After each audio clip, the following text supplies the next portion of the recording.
성도님들, 자, 드디어 이제 다윗의 이야기로 들어가는데요. 성도님들, 사무엘상 17장에 등장하는 다윗의 모습은 어떻습니까?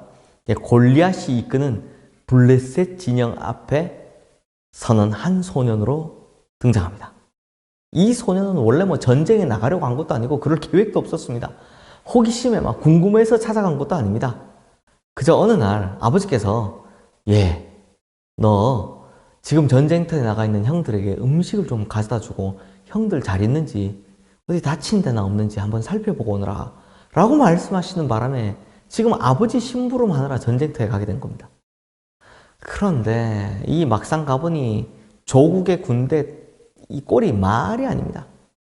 성경에는 사울의 군대라고 표현하고 있는데요. 이들은 40일 동안 이 골리앗이 아침 저녁으로 얼굴을 내밀며 온갖 조롱을 하고 있는데도 사시나무 떨듯 덜덜 떨면서 아무런 대책도 내지 못하고 있는 겁니다. 이렇게 답도 없는 상황을 이 소년이 목격하게 됩니다. 그리고 이 소년이 자신이 전장에 나가 골리앗을 상대하겠습니다 라고 스스로 자원을 합니다. 이 소년이 바로 다윗이죠. 그때 성도님들, 이 소년 다윗과 사울 왕의 시각이 너무나 다릅니다. 오늘 보면 32절 33절 말씀 보겠습니다. 다윗이 사울에게 말하되 그로 말미암아 사람이 낙담하지 말 것이라. 주의 종이 가서 저 블레셋 사람과 싸우리이다 하니 사울이 다윗에게 이르되 내가 가서 저 블레셋 사람과 싸울 수 없으리니 너는 소년이요 그는 어려서부터 용사임이니라. 사울은 이 상황에서요 오직 자신의 경험에 입각한 시각을 의지합니다. 동네에서 무슨 막대기나 들고 양이나 몰던 애가 무슨 소리냐, 저 사람은 어릴 때부터 제대로 훈련받은 군인이다 라는 이야기입니다. 이것이 사울의 시각적 한계입니다. 당장 눈에 보이는 것 혹은 경험적인 것을 우선시하는 시각에서 벗어나질 못하고 있다는 겁니다. 이에 반해 다윗은요 기가 막힌 이야기를 합니다.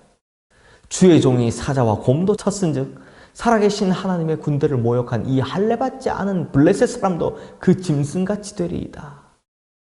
다윗은 하나님이라는 영적인 시각으로 바라보고 있는 겁니다.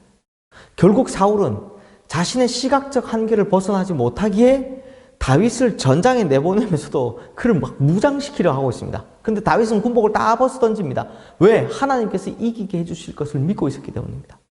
결국 다윗은요 자기가 항상 들판에 쓰던 막대기를 들고 또 시내에서 매끄러운 돌 5개를 다 골라서 주머니에 넣은 뒤 물매를 가지고 블레셋 진영으로 나갑니다. 성도님들, 그 막강한 블레셋 군대 앞에 그리고 그 거대한 골리앗 앞에 스스로를 세운 이 다윗의 영성의 뿌리는 무엇일까요? 다윗에게 하나님은요 현실이고 실제였기 때문입니다. 사자나 곰의 사나움, 골리앗의 크기, 다윗에게는 이런 것들이 실제가 아니었습니다. 지금 눈에 보이지는 않지만 지금까지 자신이 들판에서 사나운 맹수와 맞닥뜨릴 때마다 자신을 붙들어 주시고 막아주시고 함께 해주셨던 그 하나님이 다윗에게는 실제였다는 겁니다. 즉 눈에 보이는 상황이 그에게 실제가 아니라 보이지 않지만 늘 그와 함께 하셨던 하나님이 다윗에게는 실제였다는 겁니다. 결국 평소 다윗을 들판에서부터 지키시고 보호하시며 붙들어 주셨던 하나님께서는 골리앗 앞에서도 역시 하나님 되심을 드러내십니다. 너는 칼과 창과 단창으로 내게 오니와 나는 만군의 여호와의 이름으로 내게 가노라. 그 증거가 뭡니까? 다윗이 준비한 돌은 5개였습니다. 근데 하나님은 아마 다윗은 이렇게 생각했겠죠. 5개 중에 하나는 맞힐 거다. 근데 하나님께서는 어떻게 역사하십니까? 하나의 첫 번째 골리앗을 끝장내시는 겁니다.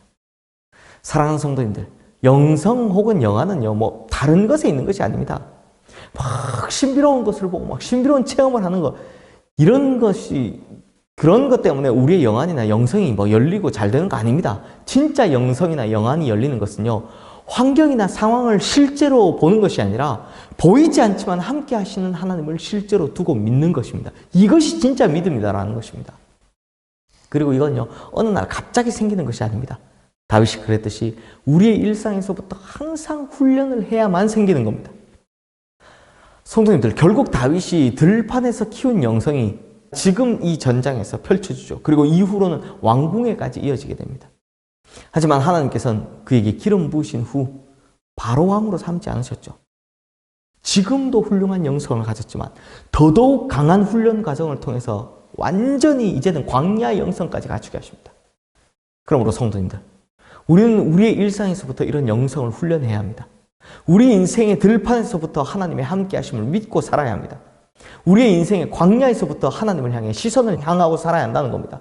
그러면 결정적인 순간이 올 때 하나님께서 다윗을 왕으로 세우셨듯이 하나님께서는 우리의 훈련된 영성을 통하여 우리를 더 높은 곳에 세워주시며 하나님의 영광을 드러내실 줄로 믿습니다. 그러므로 우리 성도님들도 삶의 현장, 삶의 들판, 삶의 광야에서 이 영성 잘 갈고 닦아서 결정적인 순간에 하나님의 영광을 드러내며 하나님으로부터 높이 세움을 받는 우리 모든 성도님들 되시기를 주님의 이름으로 축원합니다. 기도하겠습니다. 하나님 아버지, 하나님께서는 우리의 삶에 언제나 함께 하십니다. 보이지 않지만 하나님은 함께 하십니다. 이 함께 하시는 하나님이 우리의 인생의 실제인 줄로 믿습니다. 주님, 그러므로 우리가 눈에 보이는 현상이나 상황에 따라 우리가 그것을 보고 휘둘리는 것이 아니라 그것 너머에, 그것 위에서 이 모든 일을 주장하고 계신 하나님을 실제로 두고 바라보게 하여 주시옵소서. 하나님, 늘 주님께 훈련받은 우리 인생이 되게 하여 주시옵소서. 그래서 삶의 모든 현장에서나, 삶의 들판에서나, 삶의 광야에서나, 삶의 동굴에서나 그 어디서도 하나님께 훈련받는 우리 인생이 되게 하셔서 이 훈련이 끝나는 순간 하나님께서 높이 세우시는 그곳에 우리 모두가 서게 하여 주시옵소서. 예수 그리스도 이름으로 기도드리옵나이다. 아멘.